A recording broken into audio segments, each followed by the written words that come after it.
3, 2, 1.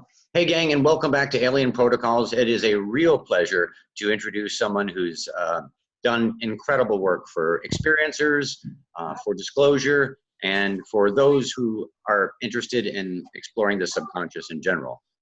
Ray Hernandez. Ray, it's such a pleasure. You're one of the founders of FREE, which is such a remarkable organization. Your huge, incredible list of studies have just come out now. It's such a pleasure to have you on. Thank you for joining us. Appreciate it. Thank you. Thank you for the invitation, buddy.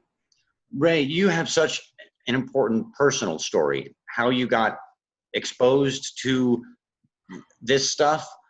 Could you kind of take the viewers from the beginning, or from where you think is the important starting point for you?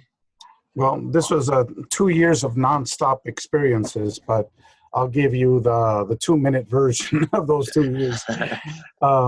Basically, our first experience with my wife and I occurred in our living room, where this energy being came after my wife had been praying all night because our dog had become totally paralyzed. We were going to be euthanizing the dog the very next day, so she was praying all night. And that morning, this energy being appeared to me in my living room, and my wife disappeared right in front of me. The dog disappeared right in front of me, and I was put to sleep for 45 minutes. And then when I woke up, my wife was dancing in the middle of the living room, saying, "The angels cured her, the angels cured her." And the dog was running around like a little puppy, when before she was like an old lady with a severe arthritis. She couldn't run, she couldn't jump. She was almost 16 years old, and now she was running around like a little puppy. So my wife had missing time. Those 45 minutes that she was gone, she had no recollection that she was even gone. So that's how it started. And then after that, my wife began seeing UAPs, unidentified aerial phenomenon, very up close. Described them in details. And for example, the very first one that she saw, she said, "Oh, my angels came and visited me last night. They came in a beautiful angelic craft that had stained glass windows all the way around it, just like our church, you know." Wow. And then when she started to draw it out, it looked like the Goodyear blimp with with colored windows on the edges. And I told her, you know, what you saw was a UFO. And she was like, "Oh, you're an atheist. You wouldn't understand, you know." And then after that, she began calling down her angels, and crafts would appear very up close, you know, large crafts, a couple of times with her family members when she was in Mexico for about a month.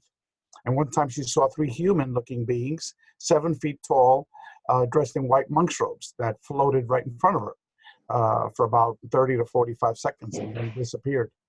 And then obviously tons of synchronicities, paranormal experiences with my wife, like things would just magically appear right in front of her, you know, like a penny would just, boom, plop down, a penny that in the bedroom she would pick up, you know, all of a sudden plop down right in front of her, you know, from out of nowhere, you know, lots of things like that. And then 6 months after that initial experience in our living room, that's when my experiences began. And it began with me playfully killing time and calling down a craft. And lo and behold, 15 minutes later, this football stadium-sized craft appears 30 feet from me, literally right on top of my neighbor's house. It was 100 meters tall, 600 meters, you know, back in the width, and it was huge. My daughter eventually got to see it, and I, for over 45 minutes. And it was so close so you can get a rock and hit it, you know, if I threw the rock. Amazing. And then 3 adult friends also witnessed this. And again, there was telepathic communication that took place. I don't have the time to give you the details. But also one of the hallmarks. Yeah. It's one of the hallmarks of your case is that you've had a lot of witnesses. A lot of people haven't been as lucky as you have to had multiple witnesses of all these events, and it's very compelling. I'm sorry to interrupt you. I'm sorry. Please. Yeah. Well, I think the reason for that was because if I would have had these things by myself, I would have thought that I was mentally unstable. But here, you know, my daughter had this experience. My wife had all of these experiences. So all of us cannot be having psychotic mass delusions at the same time. So it, even though in my mind I was still questioning all of this, I never fully accepted it for several years. I always would question it. But eventually, after so many of these experiences, it gets to the point where you begin to accept it. Yeah, I understand the feeling. The weirdness becomes corroborated, and you've got no choice but to face another reality, a deeper reality, a deeper Yes, mystery. correct. And that's what's actually happened with thousands of people that have taken our survey. I'll go into a little bit more detail, but basically, we've had over 4,200 individuals from over 100 countries that the vast majority, 85% of them, underwent a complete psychological profile transformation of their personality. People that were atheists, like I was, all of a sudden become very spiritual. People that all they cared about money, all of a sudden money's not important in their life. People that are very, very egotistical, all of a sudden have no ego or minimal ego. People that didn't care about the environment, all of a sudden become, the biggest environmentalists in the world, and I could go on and on and on with all of these variables. People that fear death, all of a sudden no longer fear death. People that were religious, all of a sudden are not religious, but they're spiritual, on and on. It's, so, and you put together FREE. You're one of the 4 members who put together FREE, along with Edgar Mitchell and Mary Rodwell. And you put together this amazing group of experts and pooled together these studies. And it's really groundbreaking stuff. I mean, what inspired you and what motivates you to make such a huge sacrifice? You spent 5 years out of your life, a tremendous amount of time, money. People don't know how much money you've spent and time and how this has affected your life. What compelled you? The 4 co-founders were the late Dr. Edgar Mitchell, Apollo 14 astronaut, Dr. Rudy Shields, who is an emeritus professor of astrophysics at Harvard University, a very close friend of the late Dr. John Mack, and Mary Rodwell, who I consider probably the leading researcher on experiencers over the last 30 years.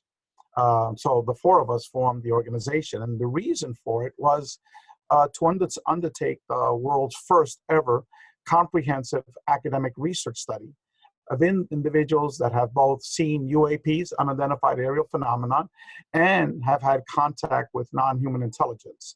No one has ever done any type of academic research on this, at least comprehensive academic research on this. And I was quite surprised once I undertook an academic literature review. I found out that we almost know nothing about this phenomenon. There are literally, hundreds of people going to all these UFO conferences, writing hundreds of books all over the world. But from my perspective, these people don't know squat. Okay, because there's never been this kind of research before. Correct. That's the key right there. Because the reason for this is that our data, our research findings contradict much of what is circulating in the field of ufology and in the people that have lectured on experiencers. And the reason for that is because this study was never done. What you literally had was you would have someone that had a perceived abduction. They would go to David Hopkins. He would hypnotically regress them and pull out all this information from them while they were sitting in his living room.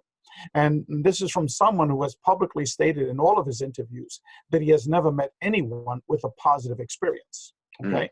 And that anyone that might have had a positive experience was all under the influence, the spell of these ETs, who possessed their mind and got them to think what the hell, these ETs wanted them to think. So this is what this literature has been for the last 35 years.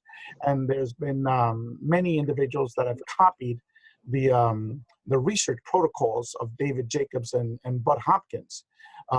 But what I have discovered, and it's known within the field, that there's many, many people that went to see, for example, Bud Hopkins, and he turned them away because they had positive experiences. Mm-hmm. So he would say, I recommend that you go see Leo Sprinkle, maybe Barbara Lamb, And so that's a little hidden truth under the table.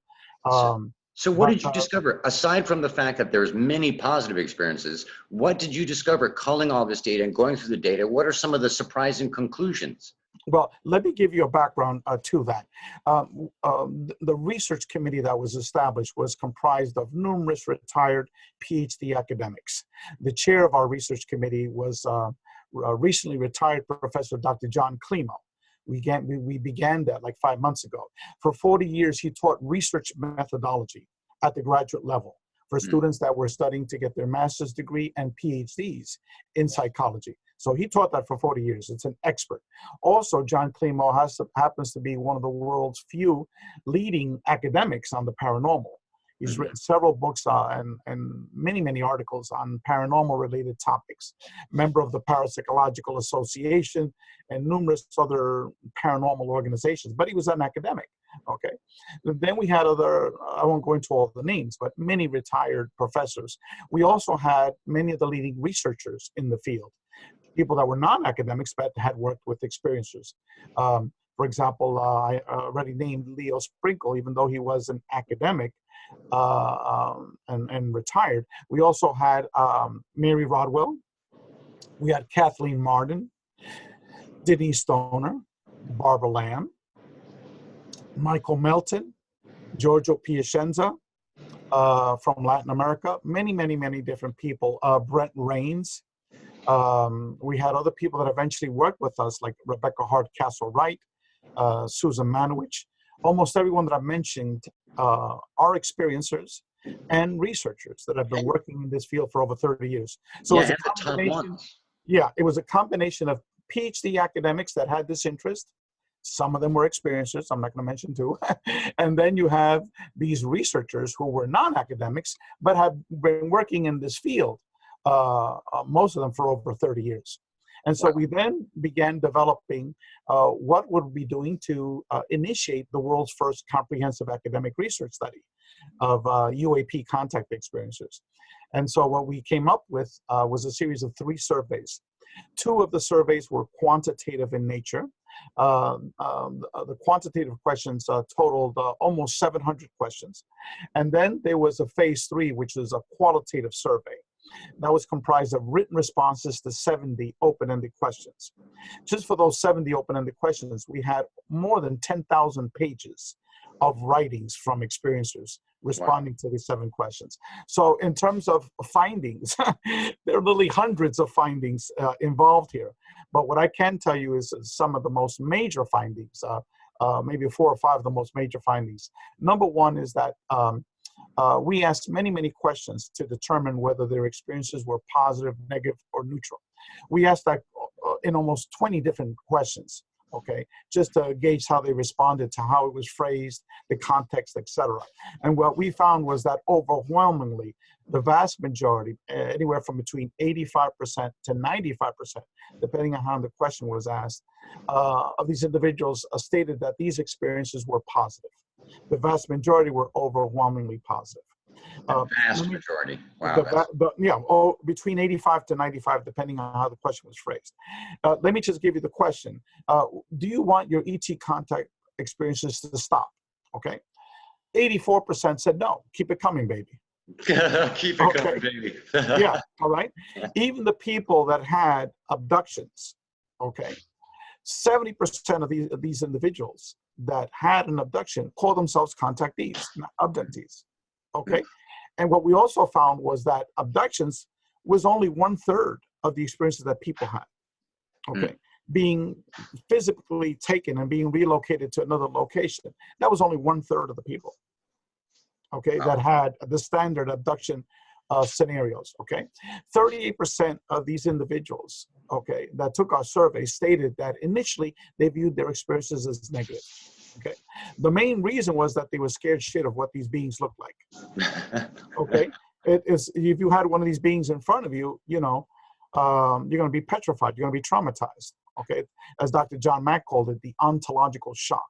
Okay, and then there was a subgroup of these people, again, a small subgroup that had these, were wake up paralyzed on a table, they were being examined, okay, have a physical examination from these individuals.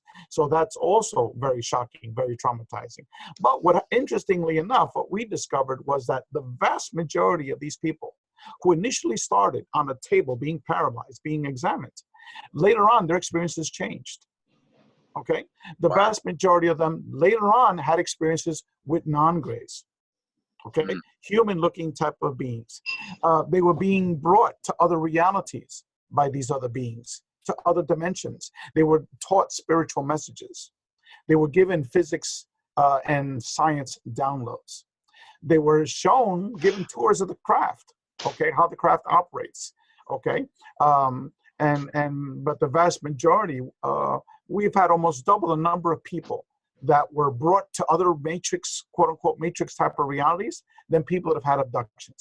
And that's something that's not discussed at all, okay?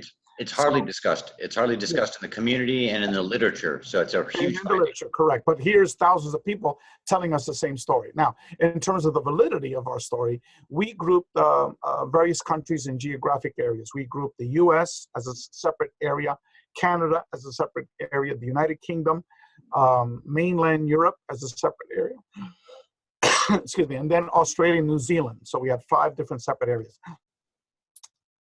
Then we compared the responses to each of the questions along these separate areas. And what we found was that there was less than a 10% variable differences. Wow. So for example, in the US, a certain question was 73%, in the UK was 78%, in Australia was, let's say 69%. Wow, that's huge. That's huge because that's cultural. There's no deviation despite the cultural differences, which is a very big thing to consider. Well, this was done in the English language now. Okay, we did the surveys in multiple languages, but the survey that we published was an analysis of our English language survey. But what it showed was that, excuse me, the experiences that the individuals were having were consistent along geographic areas. They answered the same way. That's very substantial. I mean, especially when you consider cultural boundaries, despite them speaking all the same language. That's a huge observation. More than 100 countries also. Wow. Thousands of people, 4,000. Our surveys, we did the cutoff at 3,200 individuals. Wow. But now we have almost 4,200 responses, and they were all consistent to each other. So that was number one.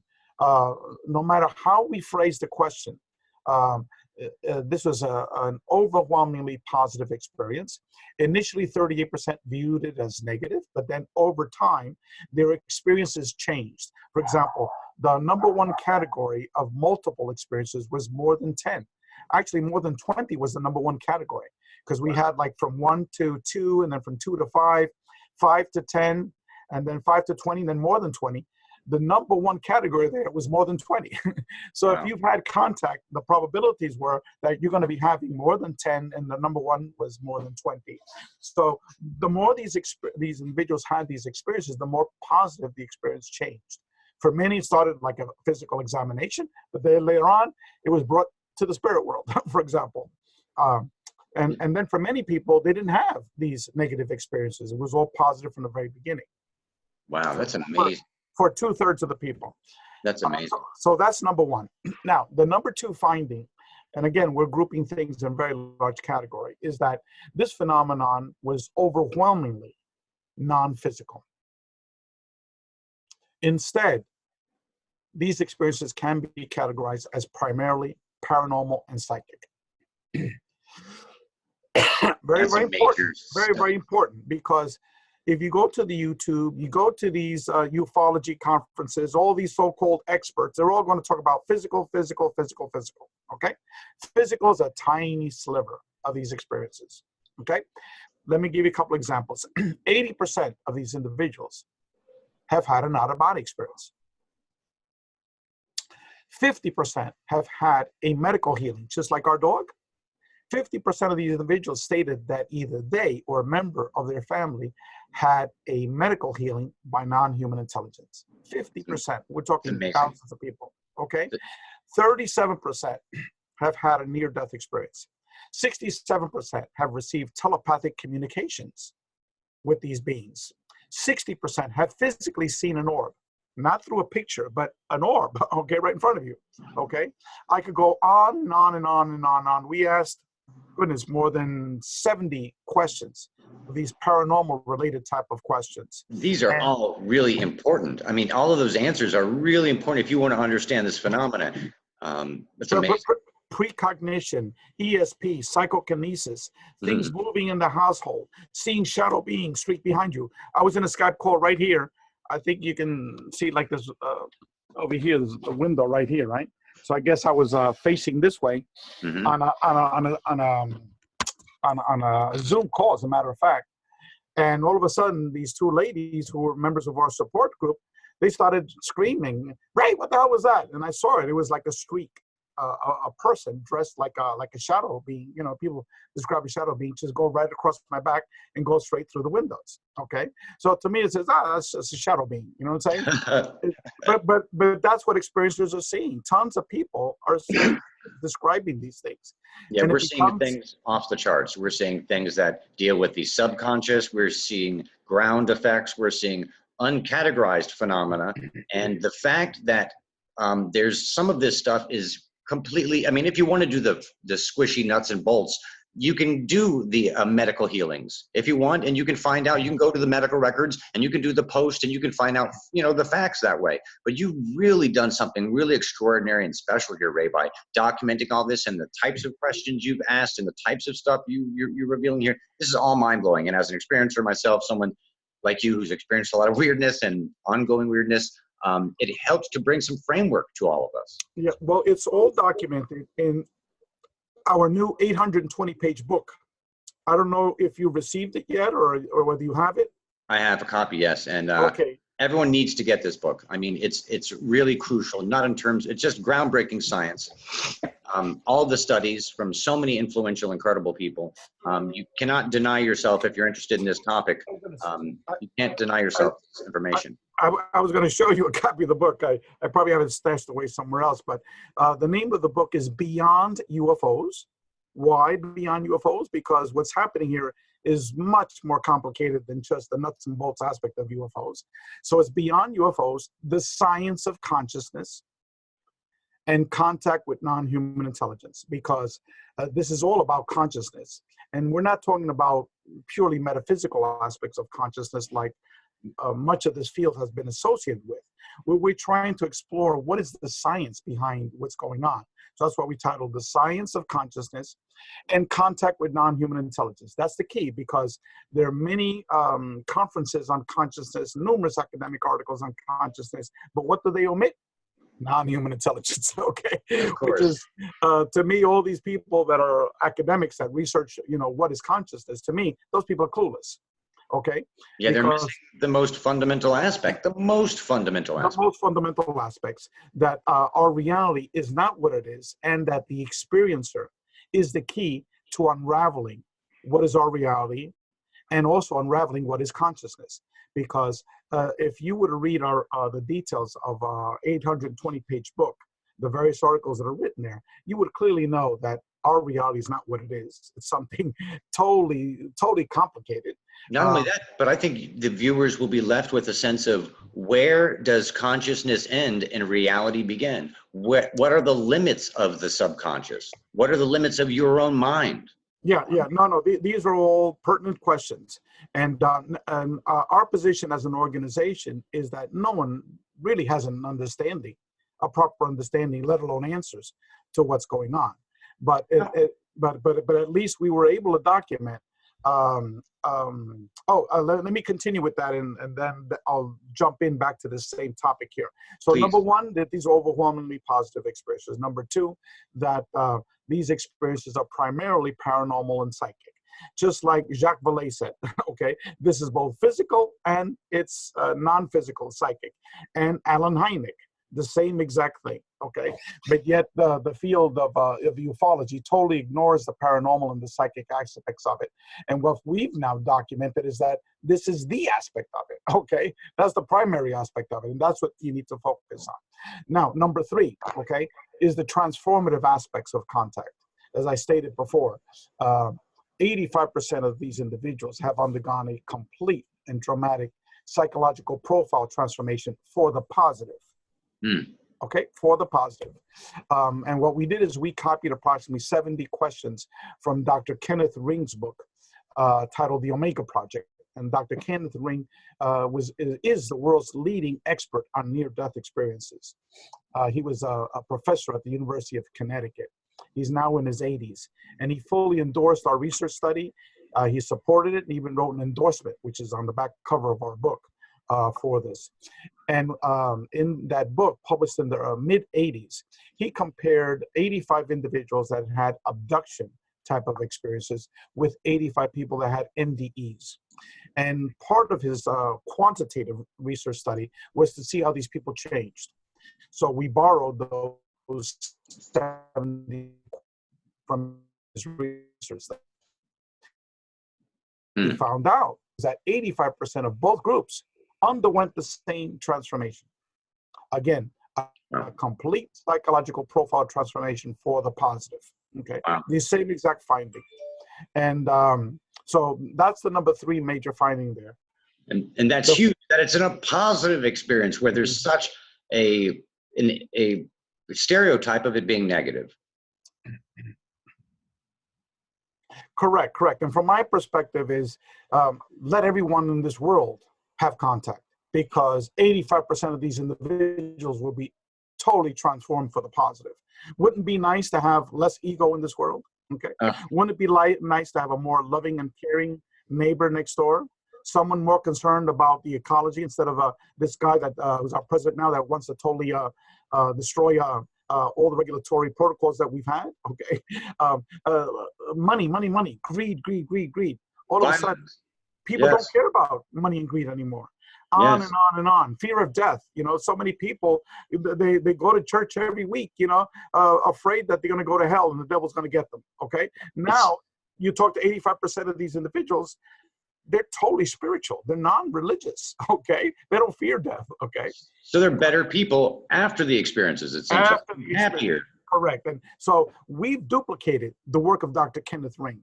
So this is not just some cockamamie study, okay? This is a tenured academic professor of psychology, the person, one of the co-founders of the Institute for Near-Death Studies, okay? One of the pioneers in near-death studies.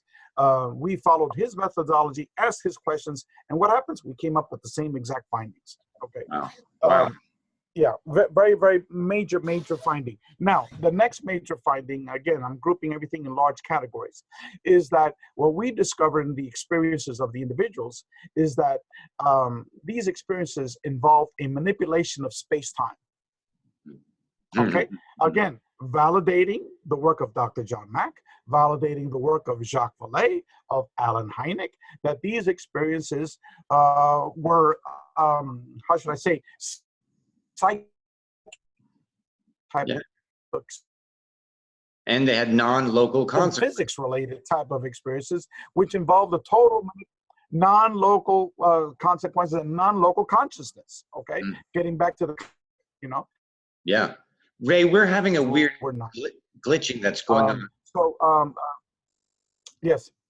I'm sorry, we're having a little bit of a weird glitching going on. We'll just keep going and see if it keeps happening. We may just end it short and do another episode, maybe if you could be so gracious in the future. But this is stunning stuff. I mean, this is revolutionary stuff, Ray. The work that you've been guided to do, the group that you've organized and put together, the research that you've put together is not only historic, but it's the first of its kind. It's crucial research, and I think history is going to judge this book and this research very, very well.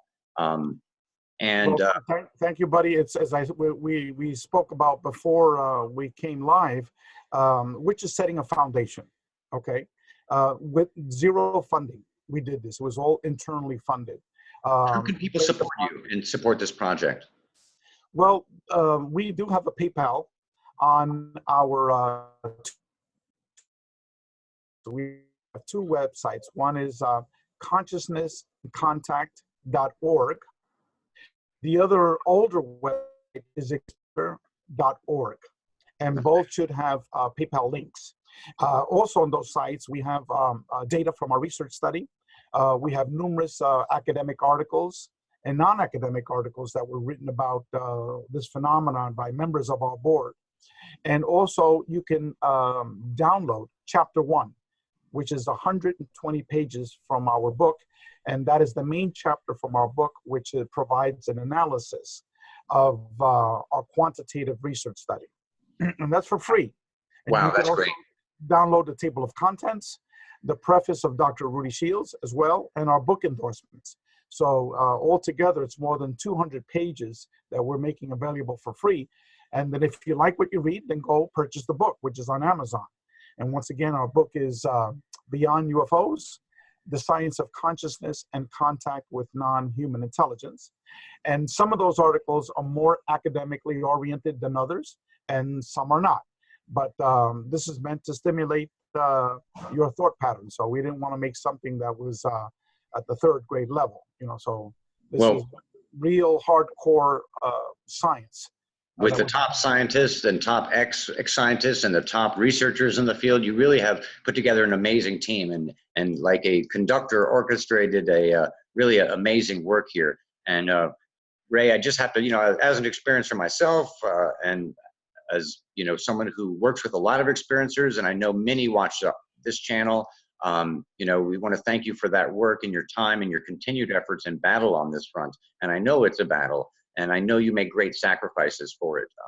So we really appreciate that. And I highly encourage people to get the book and to, you know, support your efforts. Thank you so much. And one last item, we are in the middle of developing a documentary. Okay, this is going to be a scientific documentary that's going to be presenting numerous PhD scientists, most of them academics. For example, you need to listen to Dean Radin, what he says about all of this. We interviewed him, and it was mind-blowing. He basically said that free is leading the charge, that we are leading the charge even more than the Institute for Noetic Sciences and the Parapsychological Association, because we're doing things that he wished those organizations were doing, but they're not doing. And which again is focusing on what is consciousness through the lenses of contact with non-human intelligence. Wow, you're doing incredible work, and it's really inspiring, and it's inspired on several levels. Just, you know, thank you so much. And I know the viewers really appreciate your time and your insights today. And thank you, Ray. Look forward to reading more about your upcoming work, the documentary, and I hope people do reach out and support you and see the value. One last item, if individuals want to get on our mailing list, please send us your email and send it to info@experiencer.org. info@experiencer.org. And if you send us your email, we will send you those free sections from our book, including chapter 1.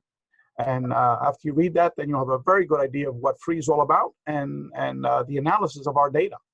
And that's over 100 pages. That's a lot of free material. So well, the chapter 1 is 120 pages, but when you add all the other components, it's over 200 pages.